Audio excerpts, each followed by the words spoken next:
It's only Honorable Lamin Sise who participated in the debate. Do you follow? Yes, the necessary corrections should be made.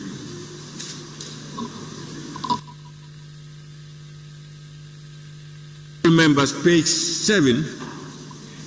Yes, Honorable Member for Jara Central. Thank you, Honorable Speaker. On page 7, after bills, order 66, the first paragraph, at the invitation of the Honorable Speaker, the Honorable Chairperson of the Subsidiary Legislation Committee move a motion for the bill to be read.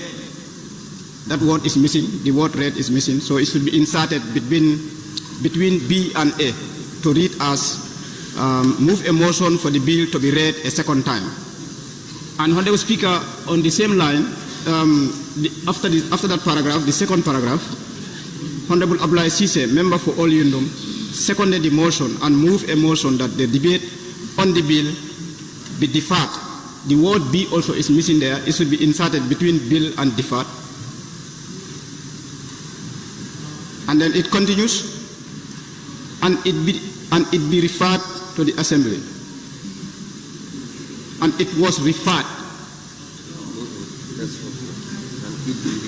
Yes, and it be referred to the Assembly Business Committee. Yes, that's okay. But those two rectifications should be done. Thank you. Members, let's take it one by one. The first one is the first paragraph. At the invitation of the Honorable Speaker, the Honorable Chairperson of the Subsidiary Legislation Committee moved a motion for the bill to be read. That read is missing a second time. Have you got that? Then the next paragraph, that's where we have problems. Honorable Abdullah Sise, member for All Yundum, seconded the motion and moved a motion that the debate on the bill be deferred. Am I right?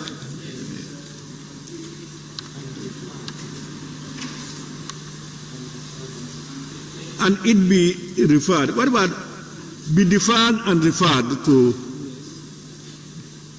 Because you are still talking about the bill, it. Why it again? It again, it again. Hello? Huh? And that the bill be referred. It be referred is no more. And that the bill be referred. And that be deferred and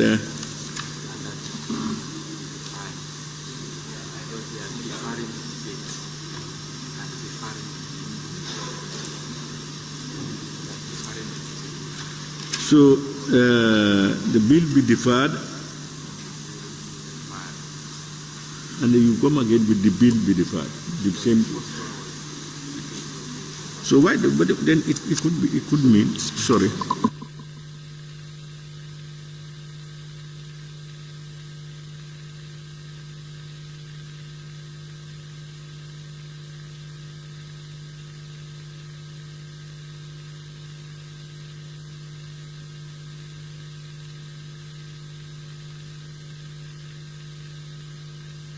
Honorable members, what I'm trying to get at is, after on the bill, on the debate on the bill be deferred, and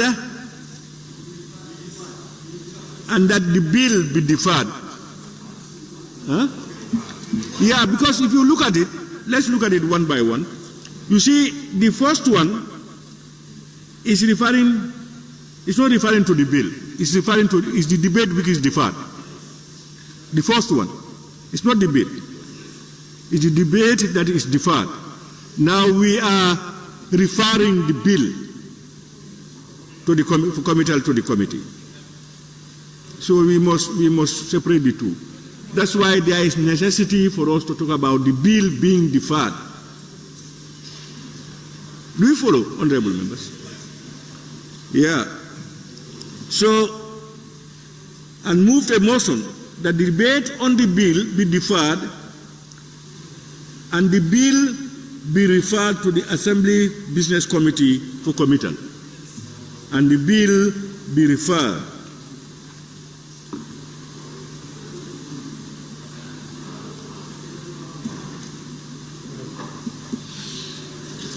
Thank you very much. Any more on page 7 rather?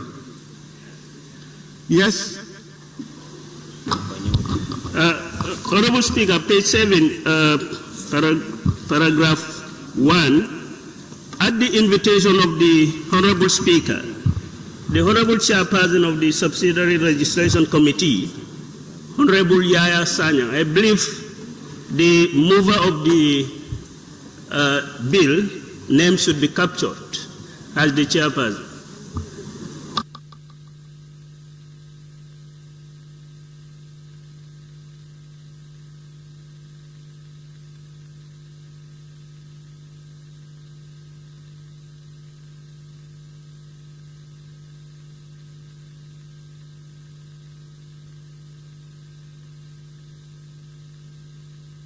Honorable members, comments?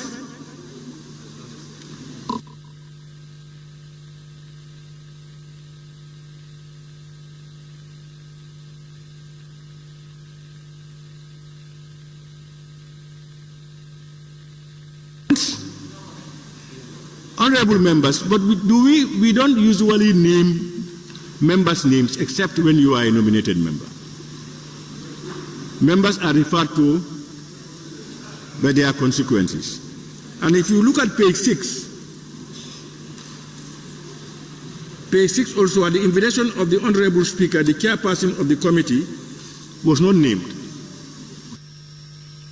Usually name names except when you are a nominated member.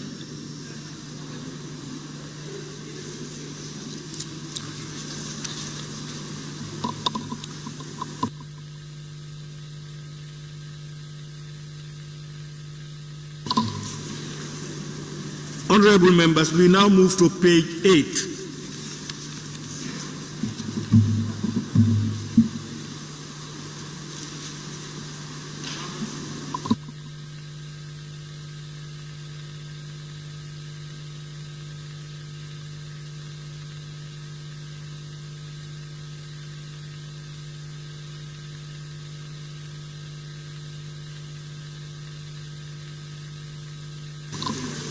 Thank you very much.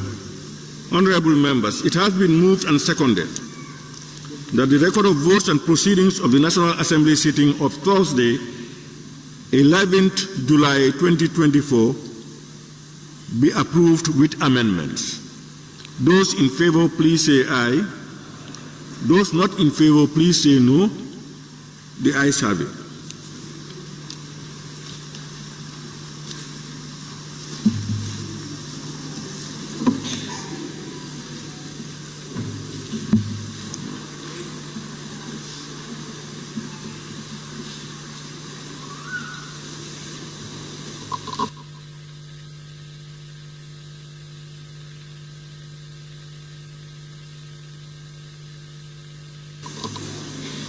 Clerk, may we proceed? Bills.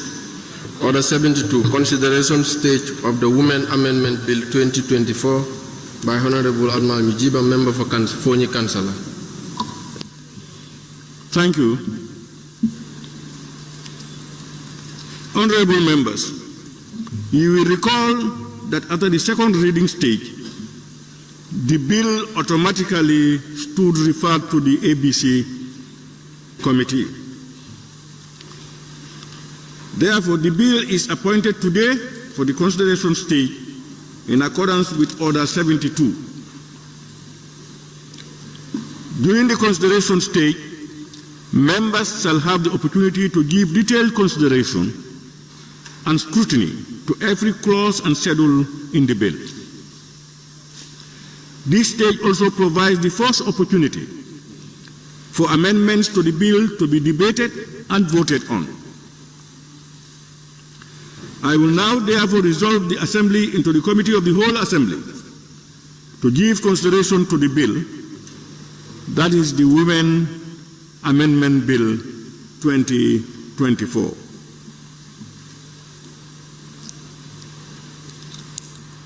Honorable members, the Assembly now resolves into the Committee of the Whole Assembly.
Honorable members, the Assembly will now go into the Committee of the Whole Assembly to consider the Women Amendment Bill 2024, clause by clause. We will be guided by Order 72 of the Standing Orders during the consideration stage.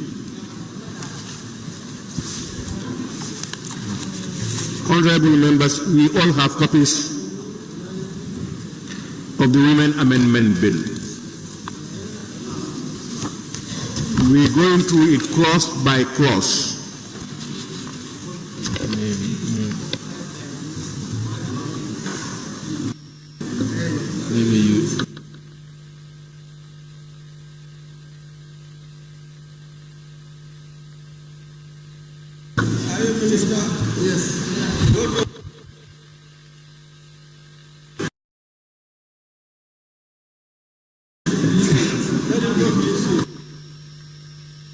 Honorable members,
Honorable members, Maybe you remind. as I said, honorable members, please, those at the gallery, please, you can lend us your ears. As I said, honorable members, each of every member has a copy of the Women's Amendment Bill 2024, and we are looking through it clause by clause.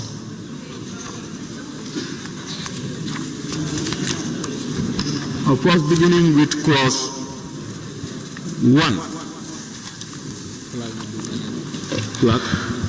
Clause 1, subtitle.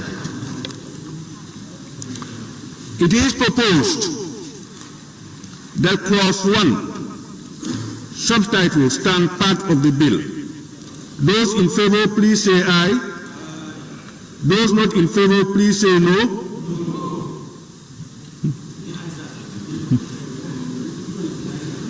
Those in favor, please say aye. Those not in favor, please say no. No. I just call for a split vote. You myself, I cannot determine. You are not very clear.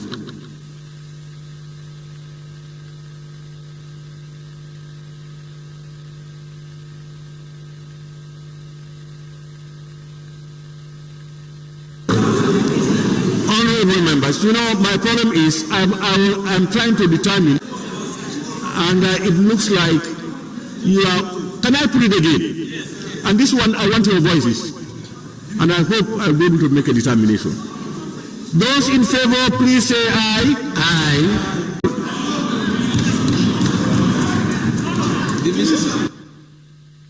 Honorable members, there is call for a division. Honorable members, when you raise your tag up, raise it up, and then you blame people for not counting. When we say raise your tag, raise your tag. So, honorable members, those in favor of the clause to stand part of the bill, please raise your tags.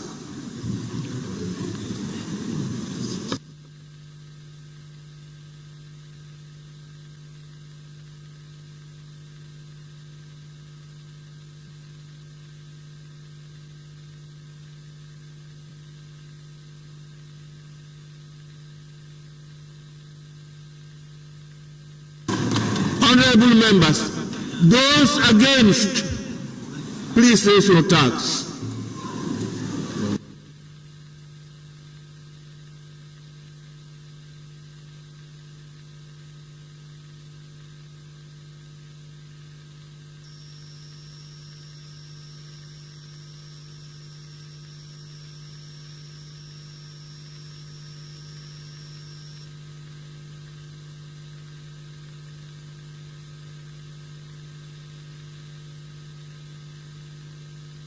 Honorable members, those abstaining, please raise your tags. If you are abstentions. No one is sitting on the fence. You put it.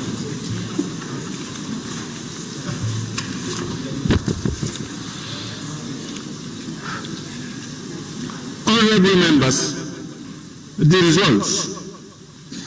Those in favor, 20.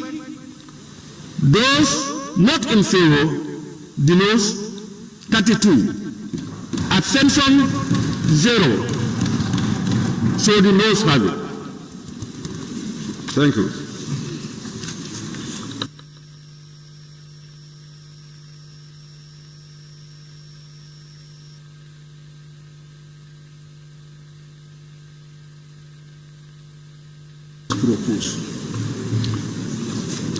Honorable members, clause 1 as proposed does not stand part of the bill.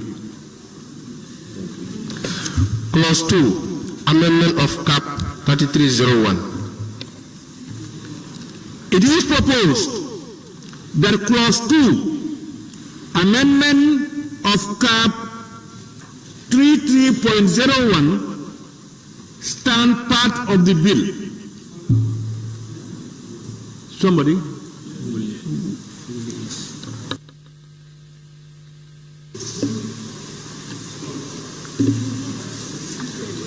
Honorable member for ruling. 30? Where is 32? That's close. Yeah. Honorable, the one you submitted, I think, is 32A. We are now on clause 2. That is on clause 3. Pardon? Honorable Chair. Yeah.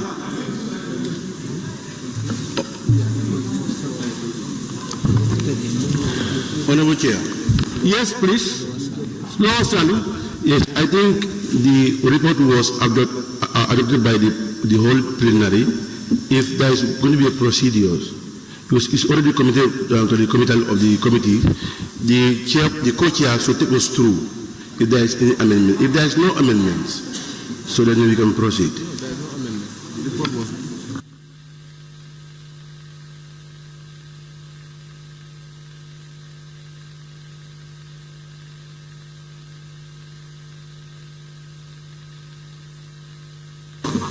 Honorable Chair. Honorable members, the chairperson of the joint committee, the co-chairperson,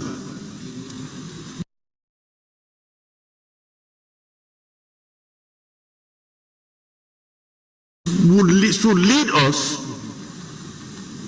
in the deliberations. He can come in, as per the report, make any clarifications, statements, or whatever. Honorable Chair. Honorable Chair, observation.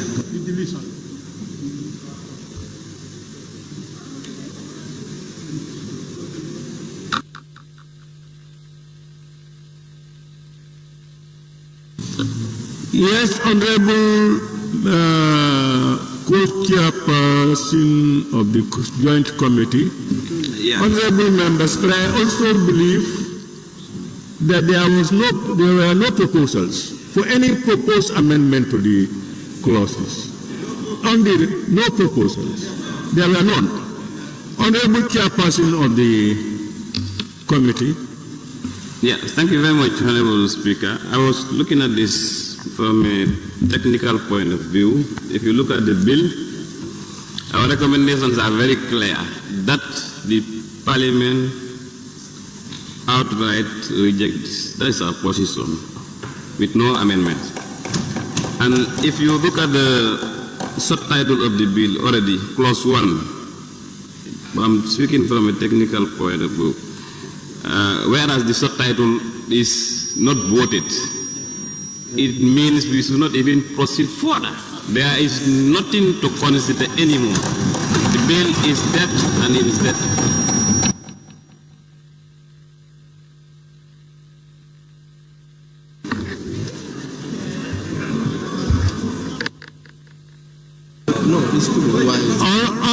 Honorable members, I think technically he is right, but we want to exhaust the whole process.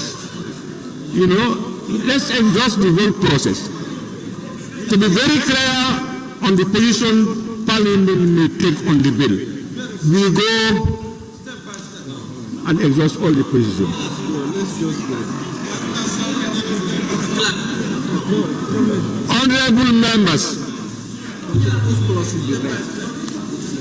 Honorable members, it is proposed. Chair.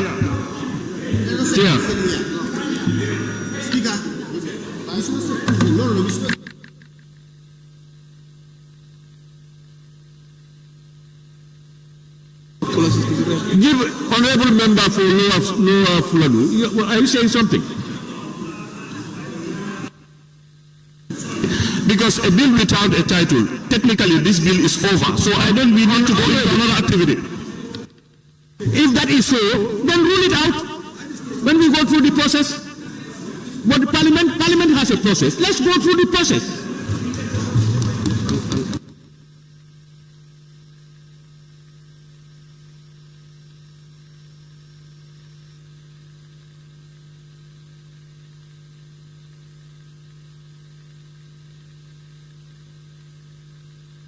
fact, my position is being reinforced by the legal team that even if we go up to clause 4, this last one, members can make proposals for us to go back on clause 1 and then do something against it. So we should be understanding the decision. So we should go clause back. It is proposed that clause 2, amendment of cap 33.01, stand part of the bill. Those in favor, please say aye.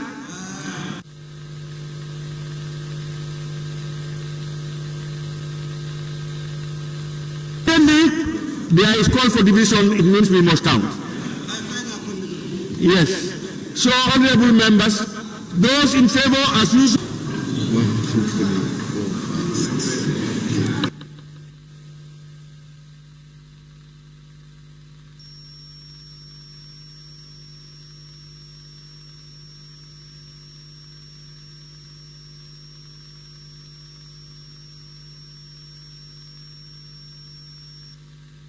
Where is it from? Those not in favor, please raise your tags.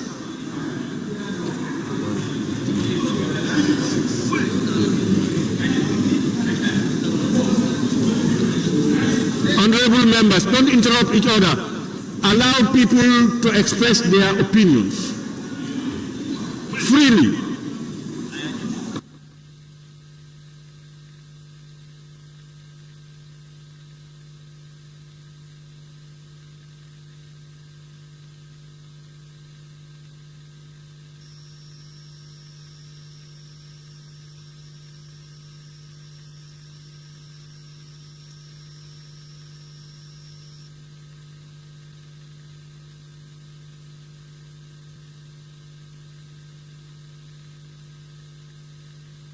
Honorable members, those abstentions, please raise your tag.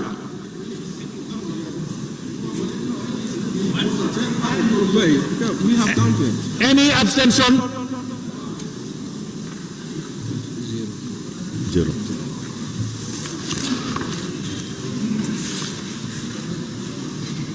Honorable members, the results on clause 2. Those in favor, 19. Those against, noes, 34. Abstentions, 0. So the noes have it.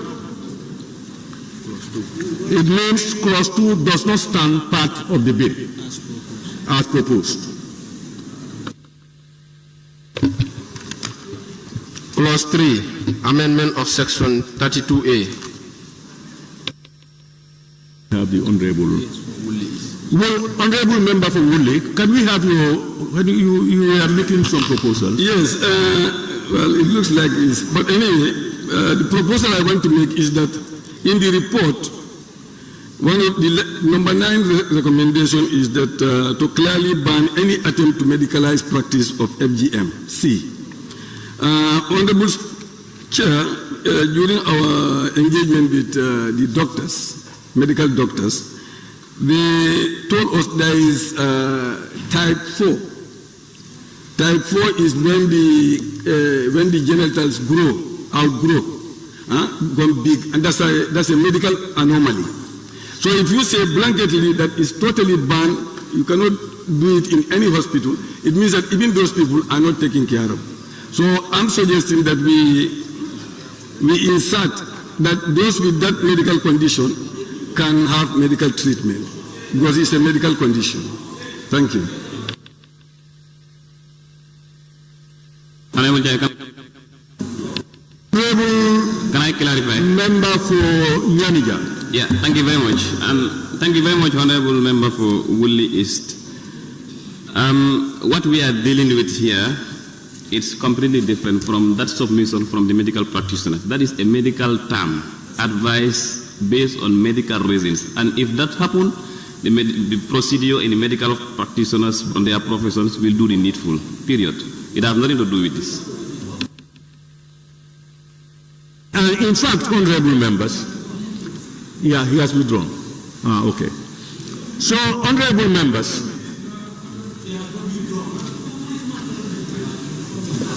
If it is honorable, but you know the honorable member himself heard what I repeated. If I said, oh, he has withdrawn and he's of the opinion that he has not withdrawn, you don't need to speak on his behalf. I don't like people interrupting me. Please, no, honorable members, I have told you several times, what I observe is those people who will want to take the floor most times are the people who don't want others to take the floor. So allow people express their opinion and you reserve the right to disagree with them. Respect people for their opinions and disagree. Anybody who wants to disagree, we will give you the floor. And members will finally decide. Please. Wooly, can we hear you? Yes, thank you, Honorable Chair. I heard what the Chair is saying, but that is not capturing what I am saying. Because what I'm saying is that if you put it in law that medicalized FGM is banned totally, it means that even if you have that medical problem with your genitals, you cannot go and have this operation. Honorable, what is clear is that is not a law. Because there was no law which talked about that. Yeah, but there is not. What I'm saying is, you were talking about the report. The report is not a law. So what we are trying to do now is, if the report is only guiding us, but what is being sought is either those amendments or not, or no amendments. That's what is being sought. Chair, what I'm saying is that even in the parent law, even in the Parent Act, which we are talking now, there is nothing like medical, this issue that I'm raising is not captured in that one. Now you can make proposals for I'm making a proposal that we insert that one in the Act. That will come at a different time.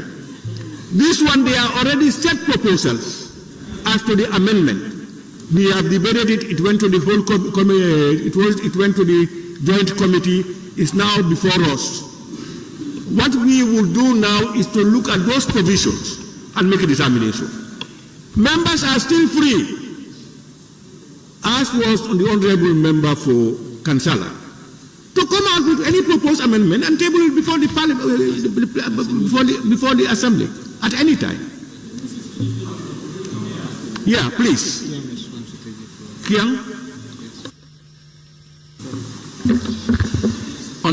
Honorable Speaker, the proposed amendment is not fitting for this practice. What we are doing now, you either allow it or not allow it. So let him maintain his position and we maintain our position. Thank you very much. So, Honorable, who is shouting? Kansala. Kansala? Yes. Thank you. My bill is very clear. 32. No, Honorable, we are not. No, I wanted to help the. No, we are not looking for clarity. No, Honorable, we are not looking for clarity. No, it's important so that we can make progress. All right, what do you want to say? Yeah, thank you. My bill is very clear. What I'm just working is the liberalization of the choice of people. That is, if all the 32A is deleted and the 32B is deleted, everybody has the leverage right to perform his or culture or religion. That's my proposal. Thank you.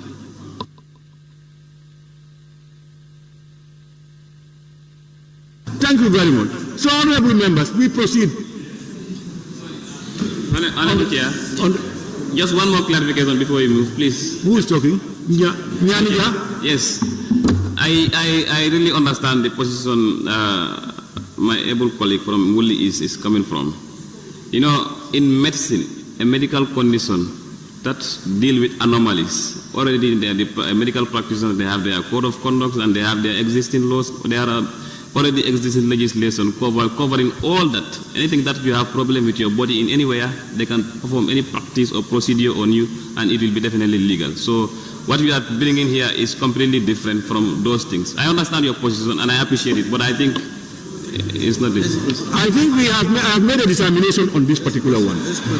Honorable members have at any time a right to bring any proposed amendment to any legislation here. If members agree, If they don't, there is no time frame. Can we now proceed, please, on the issue? We are not. I'm not entertaining debate or clarity or anything. Please, Clark. Clause 3, amendment of section 32A. It is proposed that clause 3, amendment of section 32A, stand part of the bill. Those in favor, please say aye. Those not in favor, please say no. No. The noes have it.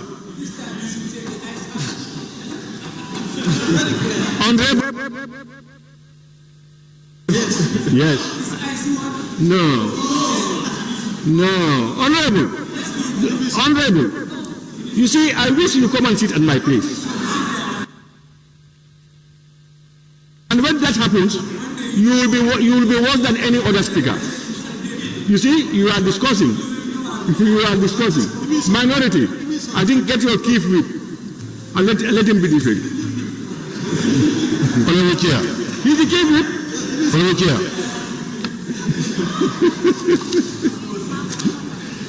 Yes, division. Now we will count. Honorable. That is clause 3. Those in favor for clause 3 to stand part of the bill, please raise your tax. Those in favor.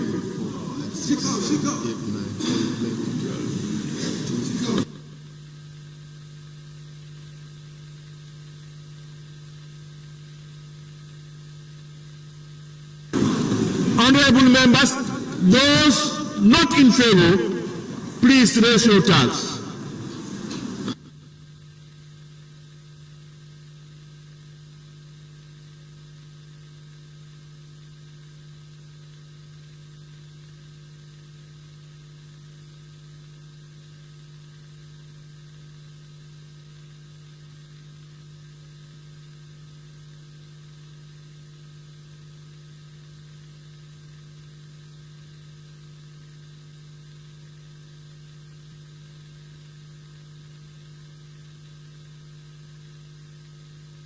Members, those abstentions, raise your tax.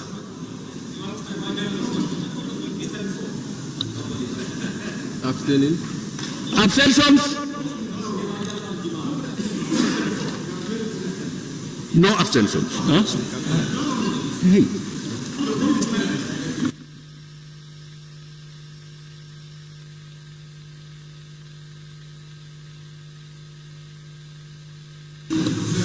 Honorable members, the vote for clause 3. Those in favor, 19. Those against, noes, 33. 3. Honorable members, please.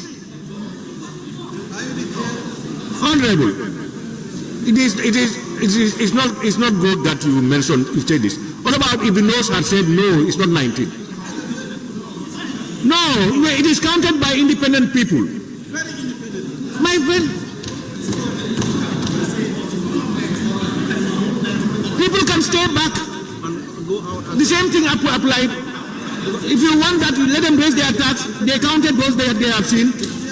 Honorable members, the results are no, the ayes have 19, the noes have 33, and there are no abstentions. Yeah, the noes have it. Chair. So it means clause 3, amendment of section 32A, Chair, as proposed, does not stand part of the bill. Yes, Chair. Somebody is shouting. Yes, member for Sabak Sanjal. Yes, Chair. I think we have a counting issue here. Because if you look at in the chamber today, we have only 4 members that are not present.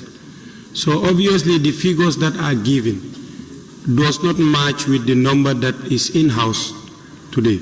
So I think we have a counting issue here. And I think for the purpose of record keeping, it is very important you allow the clerk to recount again.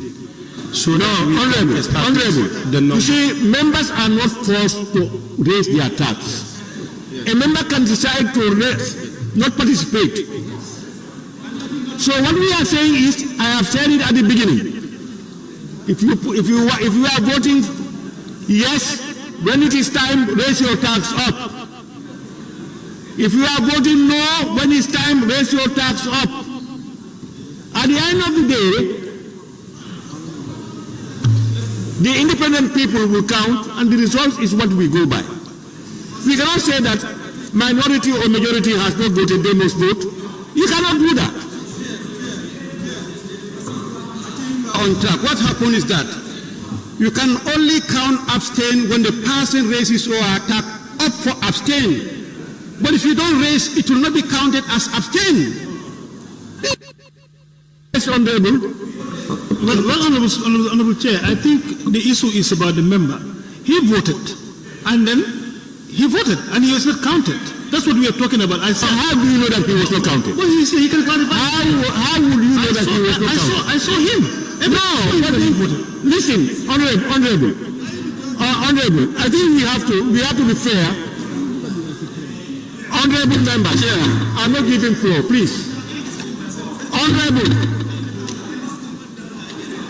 You see, honorable majority, you will put us into a dilemma, because anytime you do it, it will say count, and we will continue to counting the whole day. Let's not create precedents, please. Honorable members, we are going for clause 3. Can we continue? Clause 4, amendment of section 32B.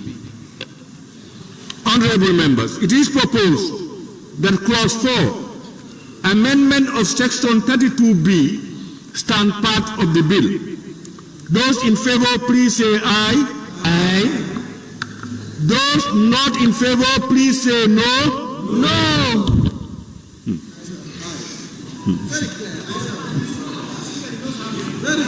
Those in favor, please say aye. Aye. Those against, please say no. No.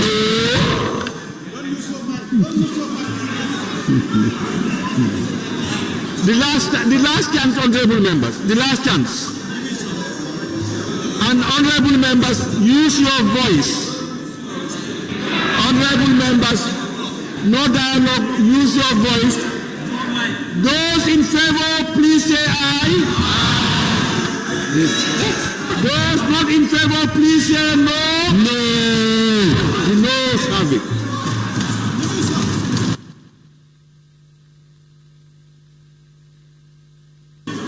Division, according to my minority leader. Now, honorable members, once again, please, don't raise your tag this way and you expect them to say everything. When you are raising your tag, raise it up. Those in favor, please raise your tags up.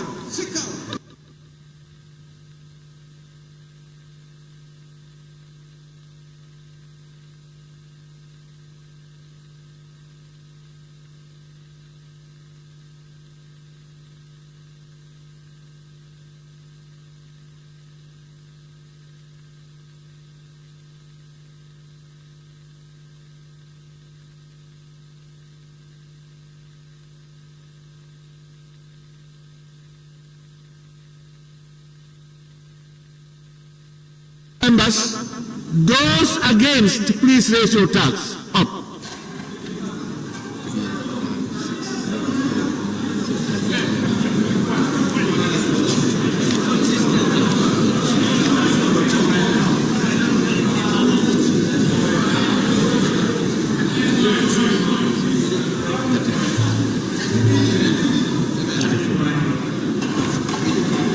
You got it?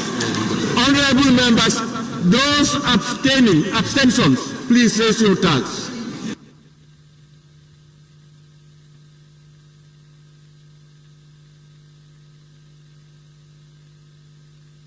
Abstentions?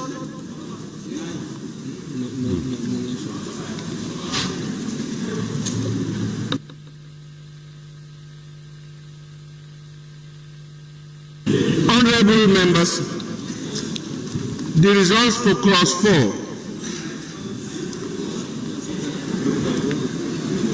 Those in favor, the ayes, 19. Those against, the noes, 34. Abstentions, 0. So the noes have it. It means the clause as proposed does not stand part of the bill.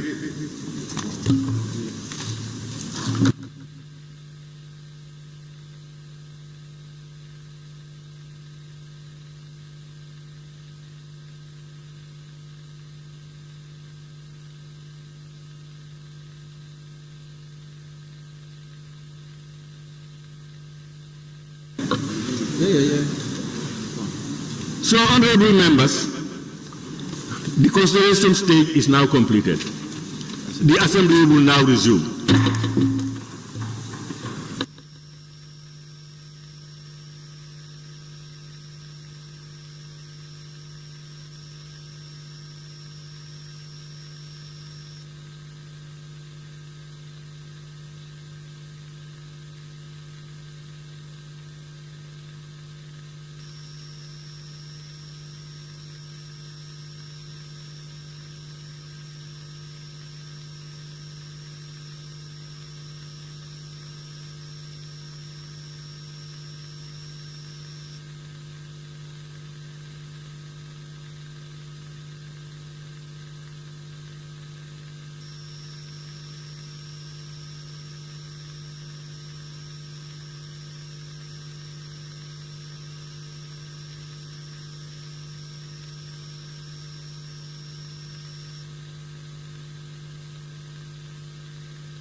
Honorable members, the House now resumes.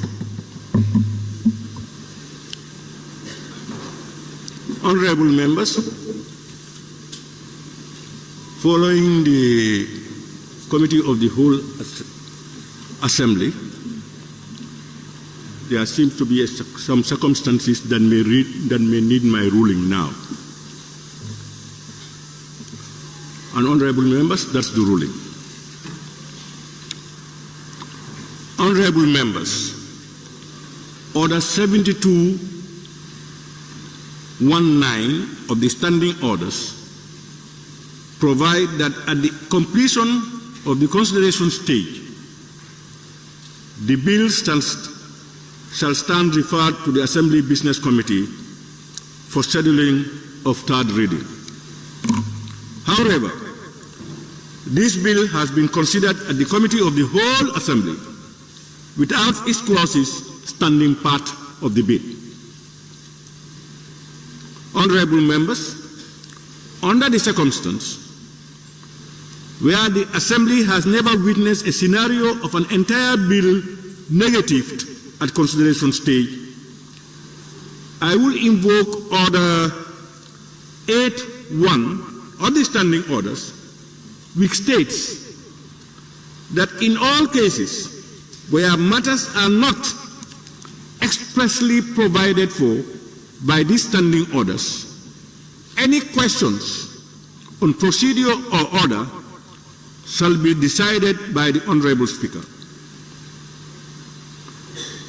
To rule that the Women Amendment Bill 2024, having gone through the consideration stage with all the clauses voted down, is hereby deemed rejected and negative.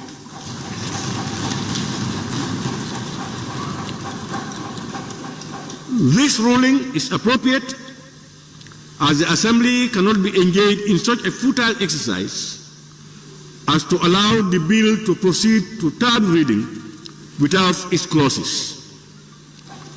Order 7220 of the standing orders requires that when a bill has been amended at consideration stage, the whole text of the bill, together with a revised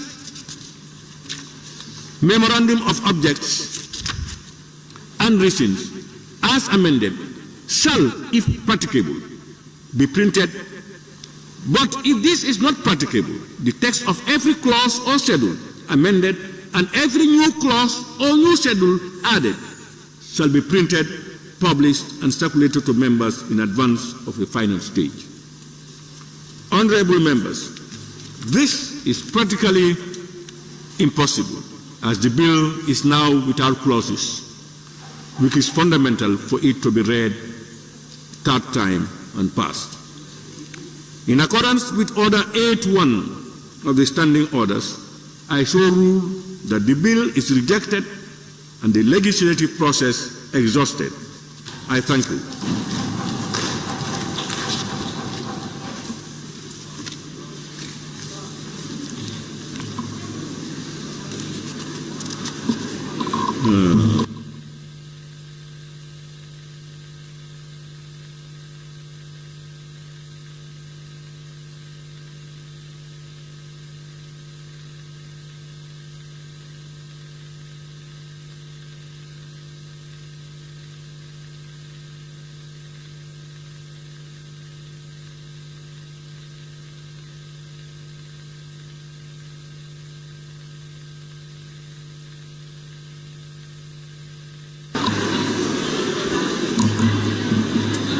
Honorable members, those in the gallery, please, if you are going out, please go out quietly, please.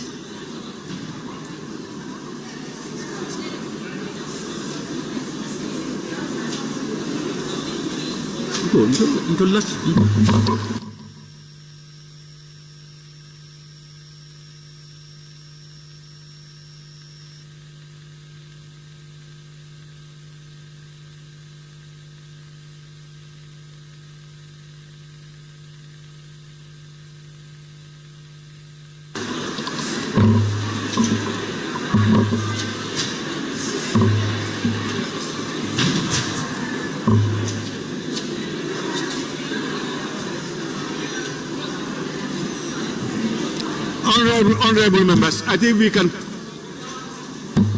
proceed.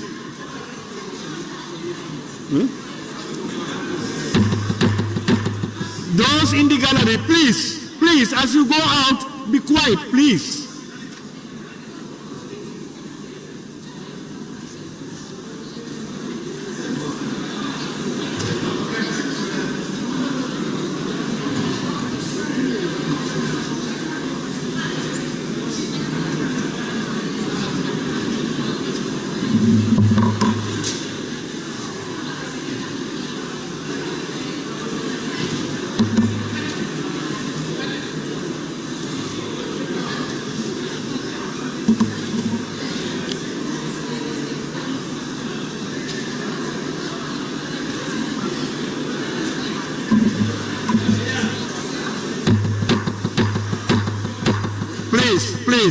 Please. I'll call you by your name or your position if I see you talking, and we will have to resort to send you out. Please. Honorable members, we can now proceed. Clerk, may we proceed? Bills. Order 66, second reading of the National Security Council Bill 2024 by the Honorable Attorney General and Minister for Justice. Honorable members, you will recall that the first reading of the National Security Council Bill 2024 was done on Monday, 24 June 2024, and today is appointed for the second reading in accordance with Standing Orders 66-2. Therefore, pursuant to Order 67 of the Standing Orders, I now invite the Honorable Attorney General and Minister for Justice to move a motion for the second reading of the bill entitled National Security Council Bill 2024. Honorable Minister.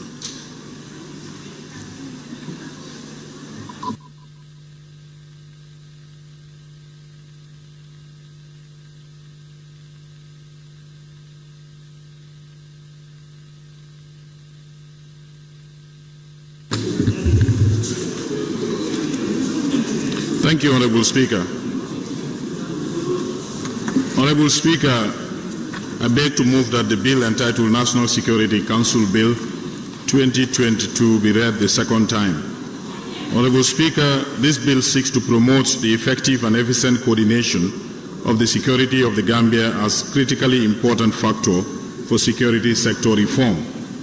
It also seeks to position the Gambia strategically in its geopolitical path for her best security and development interests as articulated in the National Development Plan.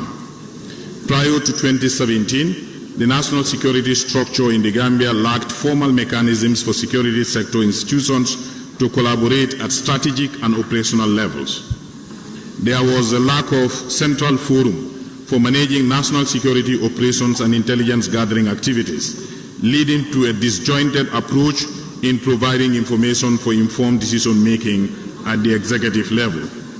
The Security Sector Reform Technical Working Group's assessment report from August to December 2017 highlighted significant deficiencies within the armed and security services, including the absence of effective oversight bodies and outdated legal frameworks governing the security services.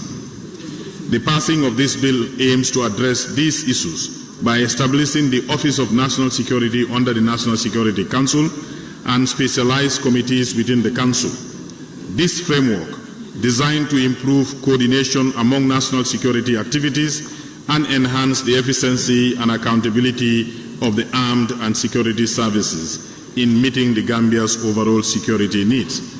On those terms, Honorable Speaker, I beg to move. Thank you. Thank you very much, Honorable Attorney General and Minister for Justice. Any seconder, honorable members? Honorable Member for Upper Salum. Thank you very much, Honorable Speaker. I rise to second the motion for the creation of a National Security Council. Honorable Speaker, when you look at the Constitution, 1997, Section 78, subsection 1, it clearly outlines the need for us to create a national security. And going by the Constitution, you realize that actually it's just a framework that was created, and there's a need for us to expand on that framework in the Constitution. So I think the creation of this council, which is almost like a secretariat, I think is in the right direction. And because when you go by the objects and reason, one realizes that it seems there is not a specific office or a specific secretariat that would guide the effective functioning of this council. Honorable Speaker, that's a very serious matter. And I think this bill is here to correct the anomalies that we actually have right now. Because there's a framework, but the framework is not actually expanded to create such an office. Honorable Speaker, when you look at the Section 78, subsection 1 of the 1997 Constitution, it actually clearly outlines the members. And it includes the President, the Vice President, the Minister responsible for Defense, the Minister responsible for Internal Affairs, the Chief of Defense Staff of the Gambia Armed Forces, the Inspector General of Police, the Director General of the National Intelligence Agency, the Intelligence Advisor of the President, and it has 2 other members of the Gambia Armed Forces. Honorable Speaker, this last part is not indicated in the Constitution, and I would like the Minister to help us reconcile this last part, which is the two other members of the Gambia Armed Forces appointed by the President. If you look at the Constitution, that last part is not part of the Constitution. So we need to get some clarity why we're adding those two members from the Armed Forces, which the Constitution did not actually talk about. So we need to take a look at it. We need some clarity on that aspect. Honorable Speaker,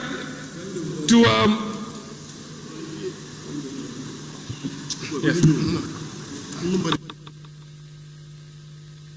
All right. So, Honorable Speaker, to continue right along, I think the bill actually came right on time, just to ensure that the anomalies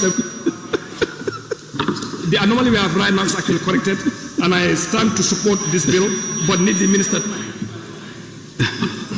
Honorable members, please allow the honorable member to talk.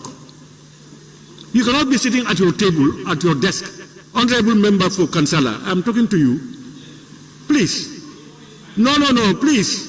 Honorable, you don't shout over the floor of the parliament.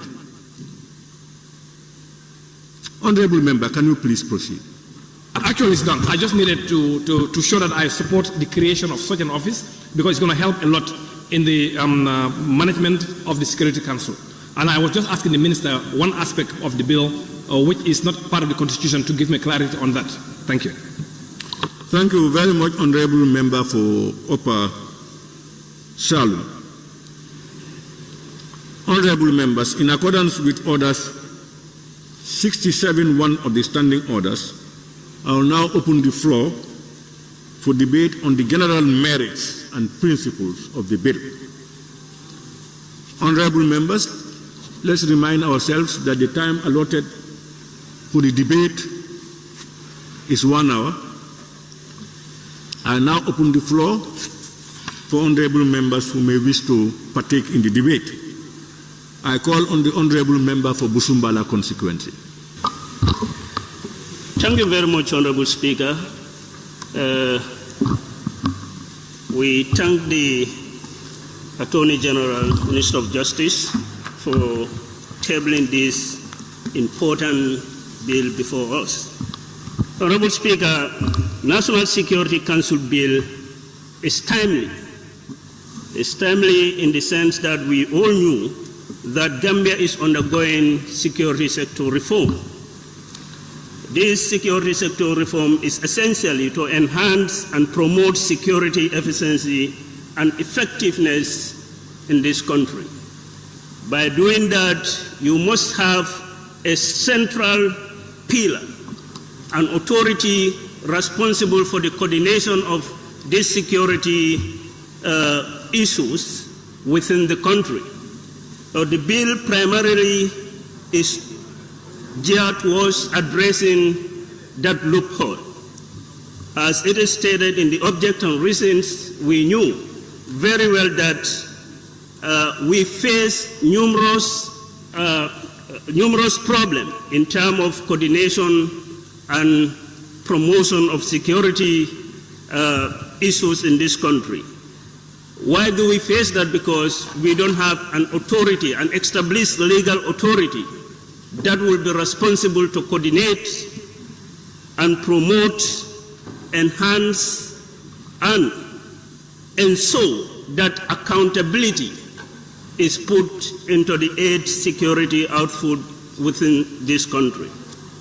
So in essence, it is in line with our national development plan to effectively coordinate our security activities in this country so that the end users will have the benefits of it. Honorable Speaker, as the nation is evolving from state security to human security, I believe it is essential for this National Security Council bill to be considered so that we will have the benefits of promoting coordination and accountability of security issues in this country. Thank you. Submit. Thank you very much, Honorable Member for Busumbala. I now invite the Honorable Member for Bakau. Thank you very much, Honorable Speaker. Honorable Speaker, I have a very limited contribution when it comes to this bill. Having gone through the objects and reasons of the bill, I am made to understand that with the introduction of this bill, it will give us certain security. I'm saying this simply because we are experiencing insecurity in our lives, because citizens are being attacked every day. So with the introduction of this bill, I believe there will be some security in our lives and properties. Without taking much of the Parliament's time, I rise just to give the bill a blessing. On that note, I thank the mover of the bill. Thank you very much.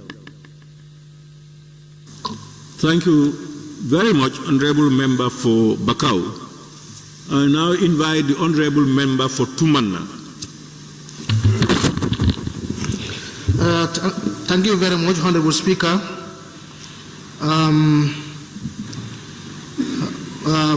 Thank you very much once again for giving me the floor to have my contribution on the said bill. I think we all understand the importance of security, and ever since everybody is complaining about some lapses in our security sector. So therefore, if this bill is here with us, I think this is very, very timely, and it is very, very important, because it's there to fix those lapses as far as our security system is concerned.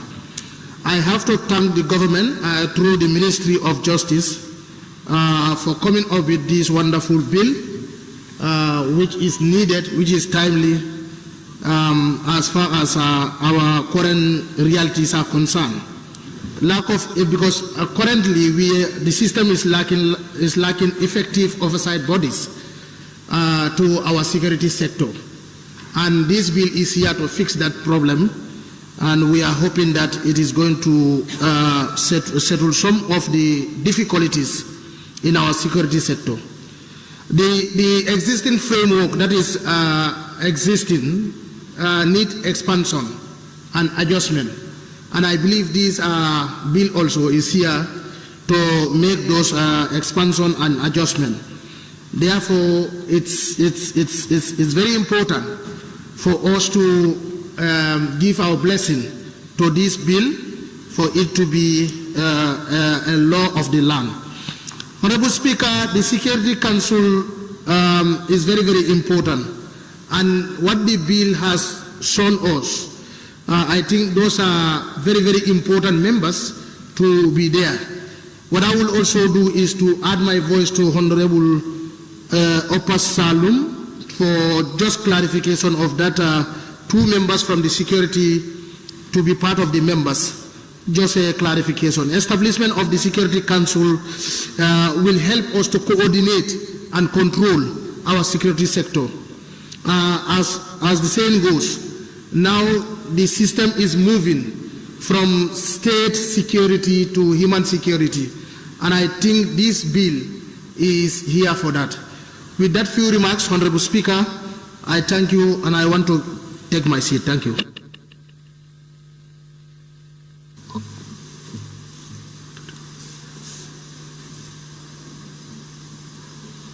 Thank you very much, Honorable Member for Tumanna. I now invite the Honorable Member for Upper Fladu West. Yes, thank you so much, Honorable Speaker. First of all, I would like to thank the Minister of Justice, who is here representing the government of the Gambia, for bringing this important bill. I think this bill is very, very timely, and then this is what most of the Gambians were yearning for many years.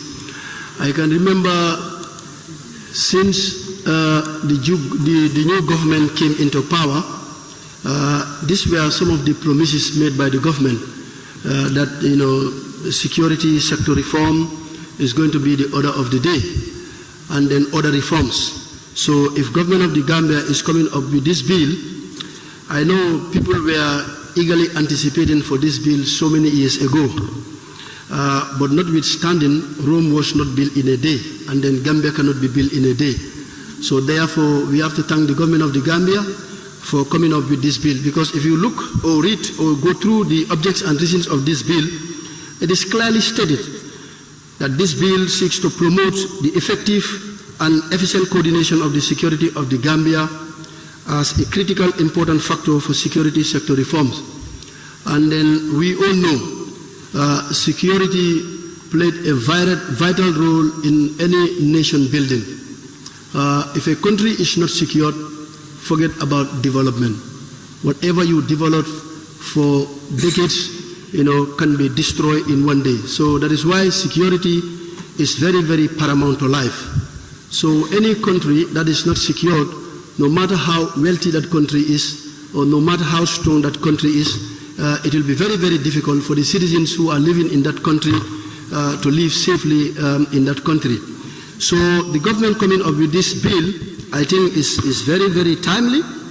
And then we know Gambia is known for one thing, especially our men and women in uniform when they go out for peacekeeping in other parts of Africa or in other part of the world. We have a disciplined security forces. We can all attest to that. In the sub-region, Gambia is one of the most disciplined security personnel that we have. So coming up with this bill is just going to create that legal framework governing the security services, which is very, very key. So I think we are very, very pleased to have a minister and to have a government who can think out of the box. And then this is what Gambians have been calling for: security reform, security reform. And anything that government is doing, it has to be based on law. So we thank His Excellency President Barrow, and then we thank the Justice Minister for coming up with this bill. And then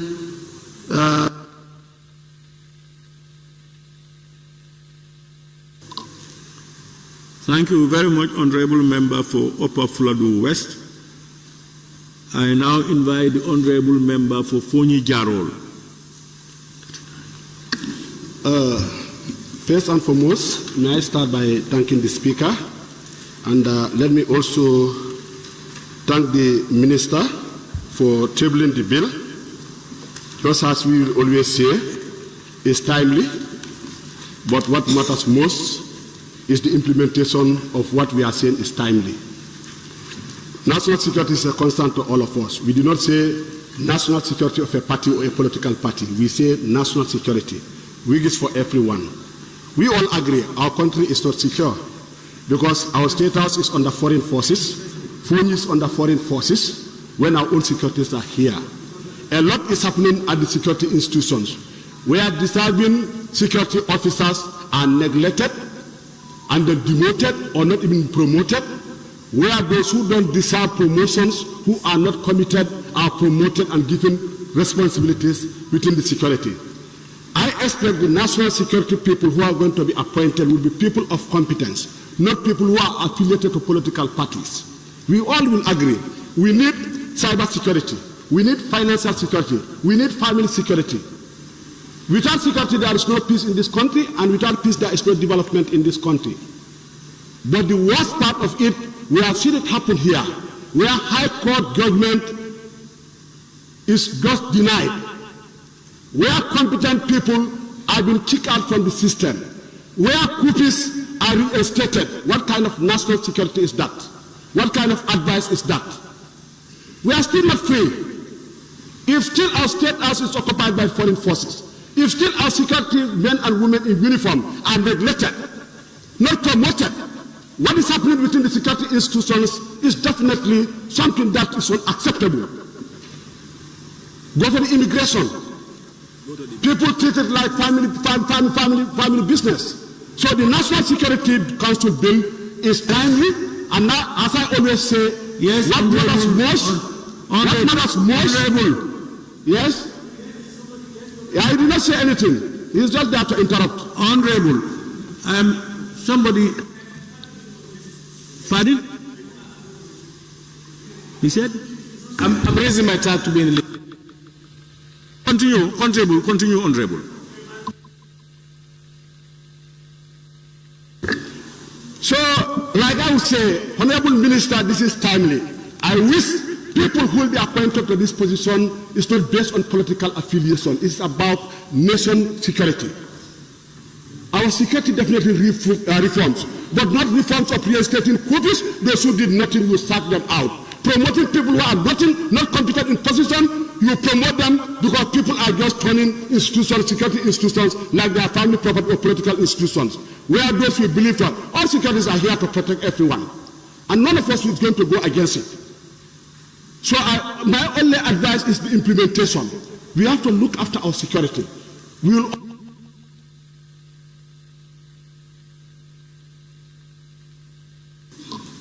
Thank you, Honorable Member for Fonyi Jarol.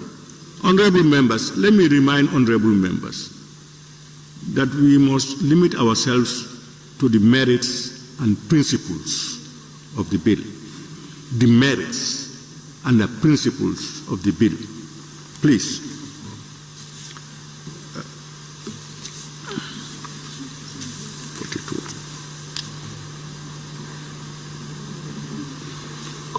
I now invite the honorable member for Banjul Central.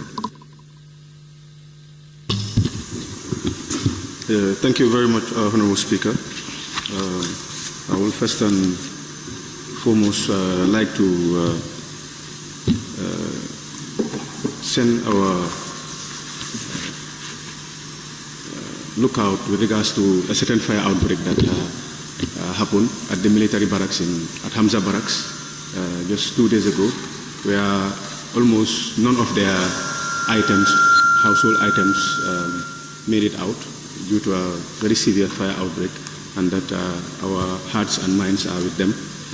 And this bill has come at a very crucial point as well, because it's also relative to security. We thank the Honourable Minister for tabling this. It's quite timely, and we've time and time again been advocating for the smooth but also expedite process of the security sector reform process. I think these are all areas that are very prudent with regards to realizing a very efficient security council. So this is very apt and timely. I have gone through some of the provisions on the bill. I would just have a question, like sort of with regards to some of the provisions, especially the miscellaneous provisions, as to in terms of confidentiality, for example. There's a section under the miscellaneous provisions whereby a certain amount, that is, I think, 100,000, is put as to someone who has maybe disclosed a confidential, file or document, and that I think that it has to be proportionate based on the severity of the attempted, disclosure of a document or something. I would like the Honourable Minister to maybe shed more light on that.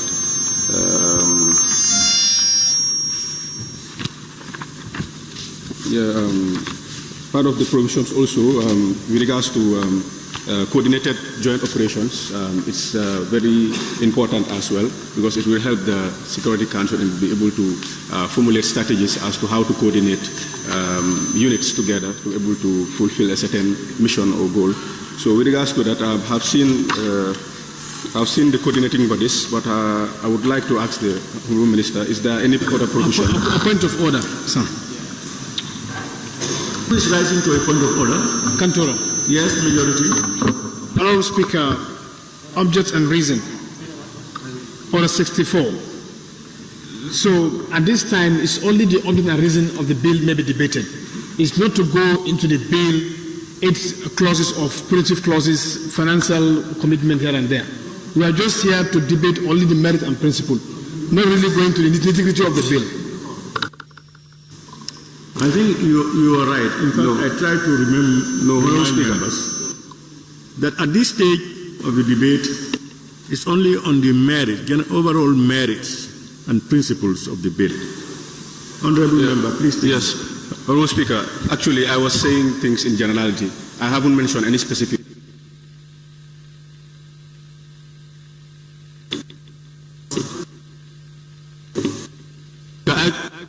The minutes.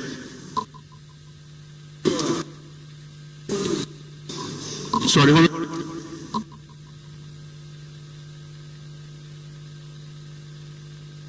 Honorable, you can go ahead with 1 extra minute.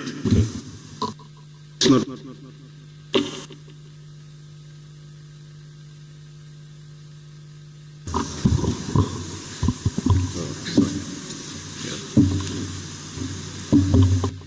Yes, Honorable Speaker, just briefly, have gone through the merits and principles. So I just have a reservation in when it comes to the joint operation of things. Have seen certain security-related agencies that have joined forces to be able to comprise of this committee. But I haven't seen any, let's say, for example, if there's a need to incorporate an external force to join the operation for its activities, you know, when the need arises. That's just something that we want the Minister to clarify. Thank you. Thank you very much, Honorable Member for Banjul Central. I now invite the Honorable Member for Fonyi Kansala. Thank you, Honorable Speaker. I thank the Minister of Justice for laying this bill entitled National Security Bill. National security is the umbilical core of a country. Without security, operations of finance will be zero. Without security, education won't. Without security, healthcare will not be at ease. But I believe forming this council will, one, uphold the main gains of national security in a country. Now, looking at the objects and reasons, where it says there are lack of central forums for managing national security operations and intelligence gathering activities, leading to disjointed approach in providing information for informed decision making at executive level. Yeah, this is very right. You won't know who is who and who is leading what to the president, either the police, the army, or the intelligence. So when they have a coordinative unit, it will inform that information. It will give at ease and also will give promptness in terms of making decisions for a country. So security is paramount, and in which we've been hearing national security reform and reform agenda. I do tell people, it's not about national security reform. It's about what we think will be able to give us coordination, what we think will be able to give us a resilient security, what we think will be able to give us what do we move as a country, where the length and breadth of the country will be wholly and solely in the mandate of our Gambian people. SSR is important, but most of the cases you realize that most of the terms and terminology of SSR is borrowed. Whoever funding will give what they want, advise you what they want to, and also coordinate and said, we want you to do this. This is what we are having a challenge.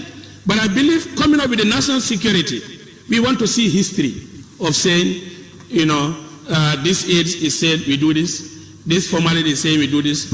It has to be the central making body to make sure they execute, 1, intelligence, 2, armed and security, 3, immigrations and surveillance. This is quite okay. With the national security, we believe that some of the data that are within the border will be synchronized. You go to certain borders, you realize that immigration have their own. SIS will also rely on their own. The police will rely on their own.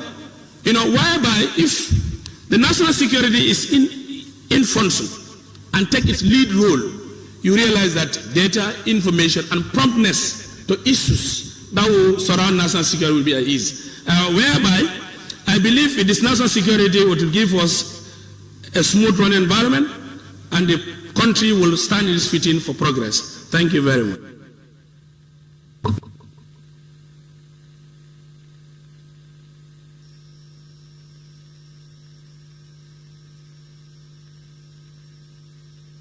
Thank you very much, Honorable Member for Fonyi Kansala. I now invite the Honorable Member for Lower Salu. Thank you, Honorable Speaker, for giving me the floor. Can I also join my colleagues to thank the Minister that brought these brilliant ideas. It's a long overdue, Honorable Speaker. Honorable Speaker, we have seen the past 22 years what has gone through our security operandi. And Honorable Speaker, there are evidence that shows that our entire security men's and women's, they are fair on them because of the brutality of their leadership. This government of the day today came by the member of Upper Salon quoted the sections of the Constitution that is deemed necessary to bring this henceforward. Honorable Speaker, the entire Gambians know what has happened for the former regime. Point of order, Honorable Speaker. Point of order, Honorable Speaker. Yes, can we hear the point of order? Thank you, Honorable Speaker. I rise on point of order 29.1. Every member shall restrict his or her observation to the subject on the discussion. The subject on the discussion is National Security Council Bill. It's not about the former government or whatever. So that is it. And the member is deviating and talking about the former government and what they have and what they have not.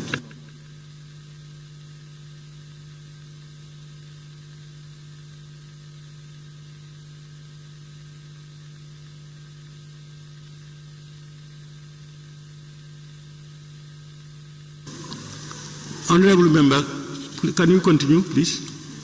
Honorable Speaker, I think the SSR is all about the reform of the securities, what has happened in the previous government. This is a baseline that I'm trying to put, because the member for Fonyi has mentioned it, Fonyi Jaro, where our security men and women are subject into, that this government are not into that. We have to, thank this government, the present government, Honorable Speaker, because it's a constitutional provision that says it. If it has happened for that regime, we will not start on this. But the due process was not taken. Our entire security men and women were just robbed, doing whatever they want to, without not obeying any rules or procedures in the security councils. Honorable Minister, before going further, because the time is limited for 3 minutes, if I've gone through the bill, which I'm not here to, put all those clauses, but the way and manner of the council is going to be funded through a levies that you have listed. But with these levies, I've not seen fines of courts. For instance, drugs and other things. If you are paying fine, where those levies will go. And again, there are fees that are collected from the ports. Security fees are not part of the bills. And again, the importance of these armed forces, arms, these local arms, I've not seen there. And this will be part of these levies that will be collected by the councils. Thank you very much, Honorable.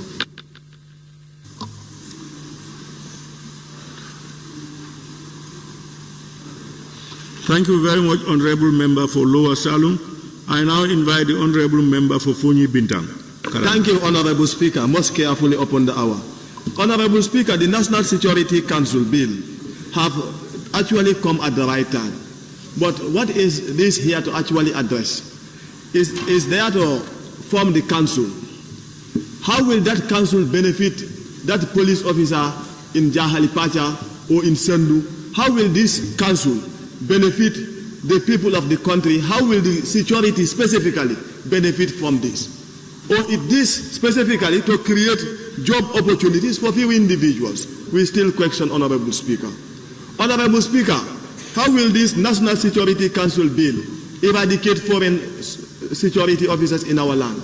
Honorable Speaker, we still question, and we are in the land of wondering as we continue to wonder as to what our fate will be.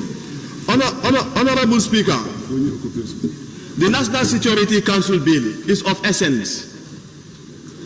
But how will this benefit our securities officers? Because we all know that the security officers are not well paid. But how will this address that?